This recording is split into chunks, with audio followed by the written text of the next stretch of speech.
সংবাদ সবাইকে স্বাগত জানাচ্ছি। আমি ফিরোজ তোহা। শুরুতেই সংবাদ শিরোনাম। বাংলাদেশের সর্বশেষ গুরুত্বপূর্ণ আপডেট সংবাদ আপনাকে স্বাগত। শুরুতেই সংবাদ শিরোনাম, পরে বিস্তারিত। শুরুতেই জানাবো, ট্রাইব্যুনালে জামাত নেতাদের বিচার সম্পূর্ণ সাজানো এবং মিথ্যা ছিল। দেশের খ্যাতিমান আইনজীবী ব্যারিস্টার আব্দুর রাজ্জাক বলেছেন, আন্তর্জাতিক অপরাধ ট্রাইব্যুনালে জামাত নেতাদের বিচার সম্পূর্ণ সাজানো ও মিথ্যা নাটক ছিল। সরকারের নির্বাহী কর্তৃপক্ষের নির্দেশনায় তাদের ফাঁসির রায় দেওয়া হয়েছে। এরপর জানাবো, গুম অবস্থার বর্ণনা দিলেন সেই সুকরঞ্জন বালি। হাসিনার আমলে গুমের অনেক ঘটনার মতো সুকরঞ্জন বালি একজন ভুক্তভোগী, যার কাহিনীটি অন্য সবার থেকে আলাদা। মাওলানা দেলোয়ার হোসেন সাঈদীর বিপক্ষে সাক্ষী না দেয় তাকে ৬ বছর ভারতের কারাগারে গুম করে রেখেছিল বিগত ফ্যাসিস্ট আওয়ামী লীগ সরকার। ২০১২ সালের ৫ই নভেম্বর নিখোঁজ হওয়া সুকরঞ্জন বালি কিভাবে ভারতের কারাগারে পৌঁছান সেই ভয়াবহ বর্ণনা দিয়েছেন তিনি। জানাবো, নাইমুল এবং তার পরিবারের অ্যাকাউন্টে জমা ৩৮৬ কোটি টাকা। সাবেক প্রধানমন্ত্রী শেখ হাসিনার সর্বশেষ প্রেস সচিব সাংবাদিক নাইমুল ইসলাম খান এবং তার পরিবারের সদস্যদের ব্যাংক হিসাবে ১৬৩টি অ্যাকাউন্টে ৩৮৬ কোটির টাকার তথ্য পেয়েছে Bangladesh financial intelligence unit BFIU। এদিকে আওয়ামী লীগ বিলিয়ন ডলার পাচার করেছে, দিনাজপুরে বললেন মির্জা ফখরুল। বিএনপির মহাসচিব মির্জা ফখরুল ইসলাম আলমগীর বলেছেন, আওয়ামী লীগ গত ১৫ বছরে দেশ থেকে ২৪০ বিলিয়ন ডলার বিদেশে পাচার করেছে। আওয়ামী লীগ ১৫ বছরে মানুষের ভোট দিতে দেয়নি, মানুষের ভোটাধিকার হরণ করেছে। ছাত্র জনতার অভ্যুত্থানে শেখ হাসিনা পালিয়ে যাবার পর দেশকে পুনর্গঠনের কাজ করতে চায় বিএনপি। এবারে জানাবো, টিসিবির কার্ড নিয়ে যেসব তথ্য দিলেন বাণিজ্য উপদেষ্টা। অন্তর্বর্তীকালীন সরকারের বাণিজ্য, বস্ত্র ও পাট মন্ত্রণালয়ের উপদেষ্টা শেখ বসিরউদ্দিন বলেছেন, আমরা ইতিমধ্যে ৪০ লাখের উপরে টিসিবির কার্ড বাতিল করেছি। এখন থেকে বাতিল এবং সংযোজন দুটোই ডাইনামিক প্রক্রিয়ায় হবে। আমরা সেই প্রক্রিয়ার মধ্যেই আছি। এবং সর্বশেষ জানাবো, দক্ষিণ কোরিয়ার অভিশংসিত প্রেসিডেন্টকে গ্রেপ্তারে বাসভবনে ঢুকেছে আইনশৃঙ্খলা বাহিনী। দক্ষিণ কোরিয়ার অভিশংসিত প্রেসিডেন্ট উইন লুক ইয়োলকে তার বাসভবনে ঢুকে পড়েছে ওই দেশটির আইনশৃঙ্খলা বাহিনী। তাকে গ্রেপ্তার করতে গেলে ভবনের নিরাপত্তা বাহিনী তাদের প্রতিহত করার চেষ্টা করে, খবর রয়টার্সের। আজ তাকে হয়তো গ্রেপ্তার করা হতে পারে। প্রিয় দর্শক, এতক্ষণ শুনছিলেন সংবাদ শিরোনাম, এবারে বিস্তারিত। তবে তার আগে বন্ধুরা, অনুরোধ থাকবে এই সংবাদটিতে একটি লাইক দিন।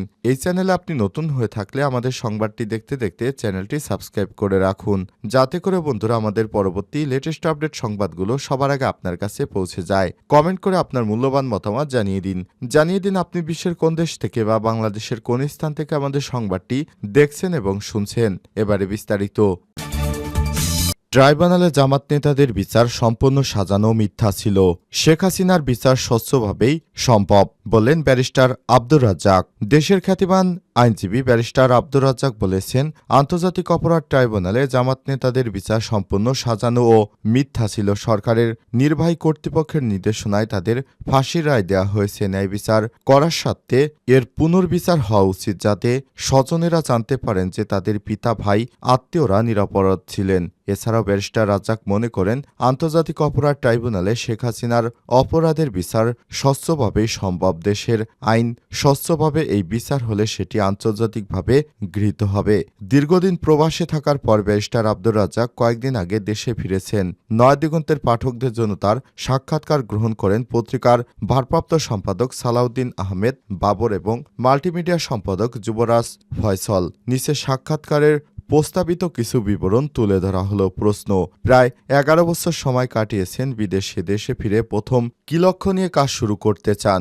ব্যারিস্টার আব্দুর রাজ্জাক বলেন, দেখুন, আমি ২০১৩ সালে মাত্র ২ সপ্তাহের জন্য লন্ডনে গিয়েছিলাম। তখন কাদের মোল্লার ফাঁসি হয়েছিল, হাইকোর্ট, সুপ্রিম কোর্ট বন্ধ, বিরোধী দল নির্বাচন বয়কট করলো, আমাদের সবকিছু থেকে বঞ্চিত করা হলো। তখন আমি লন্ডনে কিছু কূটনৈতিক কাজ করলাম, প্রশান্ত মহাসাগরের এপারে গেলাম, আমেরিকা, কানাডা, ইংল্যান্ড সহ আরও বেশ কিছু দেশে ঘুরলাম। ৫ বছর পর আমি আইনি পেশায় ঢুকে গেলাম। সেখানে আমার পেশাগত কাজ করে মনে হলো এ ধরনের সন্তুষ্টি পেলাম। এই কারণে, সেটা পরে বলবো, কার্যত আমি শেখ হাসিনার বিরুদ্ধে একটা ছায়াযুদ্ধ শুরু করলাম।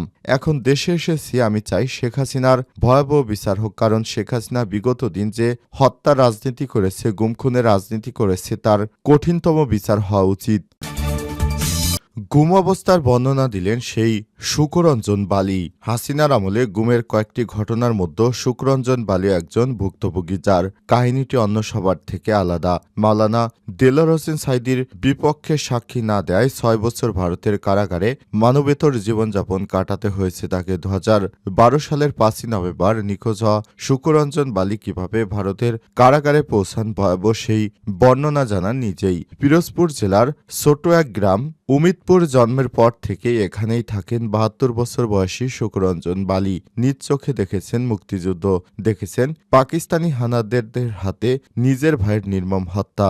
২০১২ সালে দেশে শুরু হয় মানবতা বিরোধী অপরাধের বিচার। সেখানে একজন অভিযুক্ত ছিলেন জামাত নেতা দেলোয়ার হোসেন সাঈদী। নিজ ভাইয়ের হত্যার সেই সাঈদীর বিরুদ্ধে সুকরঞ্জনকে সাক্ষ্য দিতে চাপ দেয় স্থানীয় আওয়ামী লীগের প্রভাবশালী কয়েকজন নেতা। সুকরঞ্জন বালি মনে করেন, আমি সেই সময় হুজুরকে দেখিনি, আমার ভাইকে হত্যার সঙ্গে দেলোয়ার হোসেন সাঈদী জড়িত ছিল না। তখন আমি অফিসাররা আমাকে বলেছে রাজসাক্ষী এনেছি, তখন আমাকে জোরপূর্বক তারা মারতে শুরু করে। তারা বলছে দেলোয়ার হোসেন সাঈদীর বিপক্ষে আমাকে সাক্ষ্য দেওয়ার জন্য, কিন্তু আমি দেলোয়ার হোসেন সাঈদীর বিপক্ষে সাক্ষ্য দেইনি। তাই তারা আমাকে ২০১২ সালের ৫ই নভেম্বর আদালতের বারান্দা থেকে সুকরঞ্জনকেও তুলে নিয়ে যায় কিছু সাদা পোশাকধারী ব্যক্তি।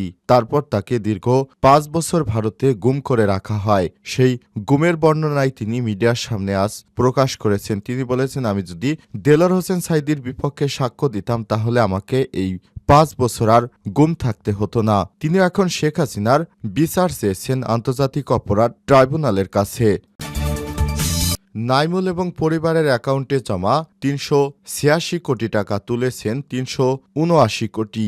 সাবেক প্রধানমন্ত্রী শেখ হাসিনার সর্বশেষ প্রেস সচিব সাংবাদিক নাইমুল ইসলাম খান এবং তার পরিবারের সদস্যদের ব্যাংক হিসাবে ১৬৩টি ব্যাংক হিসাব রয়েছে। এসব হিসাবে জমা রয়েছে মোট ৩৮৬ কোটি টাকা। এর মধ্যে ৩৭৯ কোটি ৫২ লক্ষ টাকা উত্তোলনের পর এখন স্থিতি আছে মাত্র ৬ কোটি ২৭ লক্ষ টাকা। সব তথ্য জানিয়েছে Bangladesh financial intelligence unit BFIU। জানা গেছে, নাইমুল ইসলাম খানের ব্যক্তিগত ব্যাংক হিসাব ৯১টি। এসব হিসাবের মোট ২৪৯ কোটি টাকা জমা হয়েছে। এর মধ্যে ২৩৮ কোটি ৩৪ লক্ষ টাকা তিনি উত্তোলন করেছেন। বর্তমান তার ব্যাংক হিসাবে মাত্র ৬৪ লক্ষ টাকা আছে। তার স্ত্রী নাসিমা খান মন্টির ১৩টি ব্যাংক হিসাবের মধ্যে ১৬ কোটি ৯৬ লক্ষ টাকা জমা রয়েছে। এর মধ্যে ১৩ কোটি টাকা উত্তোলন করা হয়েছে, জমা আছে ৩ কোটি ৯০ লক্ষ টাকা। তার স্ত্রী নাসিমা খান মন্টি ১৩টি ব্যাংক হিসাব পরিচালনা করেন। এসব হিসাবে ১৬ কোটি ৯৬ লক্ষ টাকা জমা করা হয়। এর মধ্যে তিনি ১৩ কোটি টাকা উত্তোলন করেছেন। তাদের ৩ মেয়ের ব্যাংক হিসাবে মোটা অঙ্কের অর্থ জমার তথ্য মিলেছে। আদিবাক নাইম খানের হিসাবের ৩৫ লক্ষ, লাবিবা নাইম খানের অ্যাকাউন্টে ১ কোটি ২৫ লক্ষ এবং জুলিকা নাইমা খানের অ্যাকাউন্টে ৬১ লক্ষ টাকা জমা রয়েছে। এসব অর্থের সিংহভাগই তারা উত্তোলন করে নিয়েছে। এছাড়াও নাইমুল ইসলাম খানের অর্থ সংশ্লিষ্ট প্রতিষ্ঠানের ৪৬টি হিসাবে জমা রয়েছে ১২৭ কোটি ৬৪ লক্ষ টাকা। এর প্রায় পুরো টাকায় তিনি উত্তোলন করে ফেলেছেন। বর্তমানে মাত্র ২১ লক্ষ টাকা জমা রয়েছে। গোয়েন্দা প্রতিবেদন থেকে দেখা গেছে, নাইমুল ইসলাম খান এবং তার স্ত্রী সন্তানরা মোট ১২টি ক্রেডিট কার্ড ব্যবহার করেন। এসব কার্ডে মোট সীমা ২৮ লক্ষ ৩৮,৩৬৭ টাকা। কার্ডগুলো বর্তমানে বকেয়া পড়েছে ৪৮,৪০৮ টাকা। হাসিনা সরকারের পতনের পর গত ২৫শে আগস্ট নাইমুল ইসলাম খান তার স্ত্রী সন্তানদের ব্যাংক হিসাব ফ্রিজ করে কেন্দ্রীয় ব্যাংকের আর্থিক গোয়েন্দা বিভাগ Bangladesh financial intelligence unit BFIU। যদিও এর আগেই তারা প্রায় সব টাকা উত্তোলন করে নিয়েছে। গত ৫ই আগস্ট ছাত্র জনতার অভ্যুত্থানের মুখে শেখ হাসিনা পালিয়ে গেলে আত্মগোপনে চলে যায় তার প্রেস সচিব নাইমুল ইসলাম খান। এরপর তিনি তার পরিচালিত পত্রিকাগুলো বন্ধ ঘোষণা করেন। দিনাজপুরে মির্জা ফখরুল বললেন, আওয়ামী লীগ বিলিয়ন ডলার পাচার করেছে। মির্জা ফখরুল ইসলাম আলমগীর বলেছেন, আওয়ামী লীগ গত ১৫ বছরে দেশের মানুষ ভোট দিতে পারেনি। বিরোধী দল এর লক্ষ লক্ষ নেতাকর্মীর বিরুদ্ধে মামলা দিয়েছে, হাজার হাজার নেতাকর্মীকে গ্রেপ্তার করে জেলে পাঠিয়েছে। দিনাজপুর সরকারি কলেজের অর্থনীতি বিভাগের গৌরবের ৫০ বছর উপলক্ষে এক অনুষ্ঠানে সব কথা জানান তিনি। তিনি বলেছেন, আওয়ামী লীগ গণতন্ত্রকে হত্যা করে দিয়েছে, দেশের সমস্ত সম্পদ লুটপাট করে বিলিয়ন বিলিয়ন ডলার বিদেশে পাচার করেছে তারা। 240 বিলিয়ন ডলার তারা বিদেশে বিগত 15 বছরে পাচার করেছে তারা।